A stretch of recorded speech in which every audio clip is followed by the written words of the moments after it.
कोई इजाजत नहीं होनी चाहिए, ना बरेलवियों को इजाजत हो 12 रबीउल अव्वल का जुलूस निकालने की ओपनली सड़क पे, या शिया 10 मुहर्रम के ऊपर ये जो कुछ कर रहे हैं, बिल्कुल इजाजत नहीं होनी चाहिए। सड़कों पे किसी को ये तमाशा करने की कोई इजाजत नहीं होनी चाहिए। और ये कोई इस्लाम की तरफ से ऑब्लिगेशन तो है नहीं कि आपने जरूरी है जलसे जुलूस करने हैं, ये आपने खुद से चीजें ऐड की हैं। तो इस तरह की जो एक्टिविटीज, मैं इनको बिदअत नहीं कहता, बिदअत नहीं कहता, मैं ज्यादा कहता हूं साबित नहीं है, और मैं खुद करने का इस तरीके से मैनेज फॉर्म में कायल नहीं हूं। ये इज्तिहादी मसला है, फतवाबाजी हम किसी पर नहीं करते।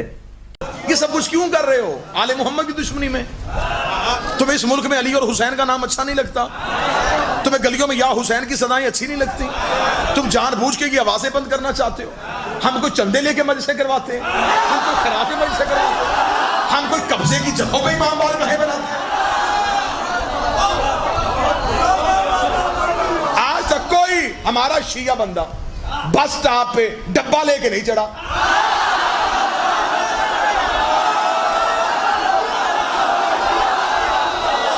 यदि हमें दो, हमने हुसैन के नाम में मजलिस करवानी है।